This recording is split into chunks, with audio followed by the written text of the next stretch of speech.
इस क्वेश्चन को देखो भाई, ये क्वेश्चन भी एक अपने अपने में एक ज़बरदस्त है, अपने में, और बड़ा इजी क्वेश्चन है, ज़बरदस्त अपने आप में है, क्योंकि इस तरह के क्वेश्चन 11th के अंदर है और आप लोग सीख रहे हो 9th वालों, तो आप लोगों के पास तो भाई प्लस पॉइंट है अपने आप को बहुत स्ट्रॉन्ग करने का, क्योंकि आपके पास कंटेंट है, आपको सारे न्यूमेरिकल्स मिल रहे हैं प्लेलिस्ट के अंदर, तो भाई मज़े लो यार, अच्छे से मेहनत करो।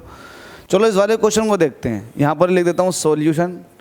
क्वेश्चन को जरा 3D में समझो, हमसे कहना क्या चाह रहा है, हमसे कह रहा Abdul while driving to school, Abdul घर से स्कूल की तरफ को आ रहा था, ये उसका हाउस है और ये स्कूल है, ठीक है, तो वो अपने घर से स्कूल की तरफ को आ रहा था, ठीक है, ये है, तो अपने घर से स्कूल की तरफ को आ रहा था। Abdul while driving to school computes, ये कैलकुलेट करता है, ये कंप्यूट करता है the average speed for his trip to be 20 kilometre per hour. जब वो इधर से इधर को जा रहा था तो उसके पास एवरेज स्पीड थी 20 किलोमीटर पर आवर, ठीक है। ऑन हिज रिटर्न ट्रिप, जब वो वापस स्कूल से आ रहा था, अलोंग द सेम रूट, उसी रास्ते को चलते हुए, there is a less traffic and the average speed is 30 kilometre per hour. जब वो वापस आ रहा था तब उसके पास जो एवरेज स्पीड थी वो थी 30 किलोमीटर पर आवर। हमसे कह रहा what is the average speed for Abdul's trip, Abdul की ट्रिप की एवरेज स्पीड क्या होगी। बड़े ज़बरदस्त तरीके से क्वेश्चन पूछा गया। आपको पता है एवरेज स्पीड क्या होती है, एवरेज स्पीड होती है total distance upon total time, total distance upon total time.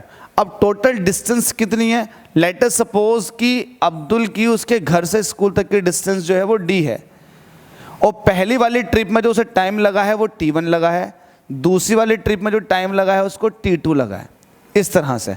तो आप कहोगे टोटल डिस्टेंस मतलब d, यहाँ से यहाँ तक की डिस्टेंस d है जाने की, तो टोटल डिस्टेंस गया भी और आया भी तो d प्लस d, और total time t1 plus t2 यहाँ पर, सही है, total distance upon total time. अब एक बात बताओ, d प्लस d तो होते हैं 2d, ठीक है।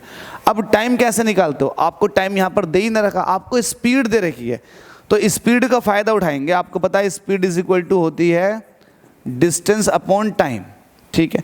तो मैं कह रहा हूँ जब यहाँ से जा रहा था घर से स्कूल की तरफ को, तो उसकी स्पीड जो थी वो v1 थी, तो v1 इज इक्वल टू हो जाएगा, डिस्टेंस लगी उसे d और टाइम लगा उसे t1, तो यहाँ से आपको t1 की वैल्यू निकालनी है, तो t1 इज इक्वल टू आ जाएगा d अपॉन v1, तो t1 की जगह आप रख सकते हो d अपॉन d, मतलब यहाँ से यहाँ तक की डिस्टेंस, तो d अपॉन जल्दी से v1 प्लस सिमिलरली जब वो यहाँ से यहाँ तक आ रहा था और उसकी स्पीड जो थी वो v2 थी, v2 की वैल्यू आपको पता है कितनी है, v2 थी, टाइम उसको t2 लग रहा था, तब उसके पास t2 की जगह आप टाइम की जगह टाइम को क्या कह सकते हो, t2 is equal to distance upon speed, तो आप कह सकते हो d अपॉन v2।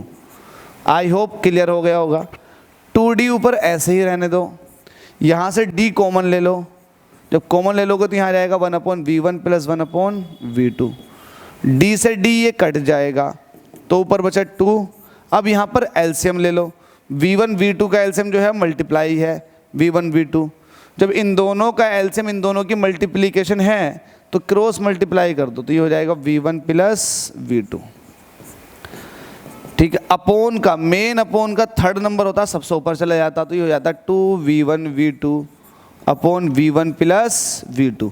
भाई इस फॉर्मूले को याद रखना, ये फॉर्मूला तब लगता है जब डिस्टेंस इक्वल होती हैं, डिस्टेंस इक्वल होती हैं और स्पीड अलग अलग हो, तब एवरेज स्पीड पूछेगा तो इस वाले फॉर्मूले से निकाल देंगे 2v1 v2 upon v1 plus v2, ये आपके पास v एवरेज है, ठीक है। तो v average is equal to हो जाएगा 2v1 कितना था जल्दी से बताओ 20, और v2 कितना था आपके पास 30, और नीचे v1 प्लस v2 20 प्लस 30। जरा इसको और सॉल्व करो, ऊपर मल्टीप्लाई मत करना, ऐसे ही रहने दो, अभी ऐसे ही रहने दो, बिल्कुल सॉल्व मत करना। 20 प्लस 30 होते हैं 50, मतलब 50, 0 से ये वाला 0 ख़त्म हो जाएगा। 5 से 30 को काटोगे तो 5 छंग 30 6 बार चला जाएगा।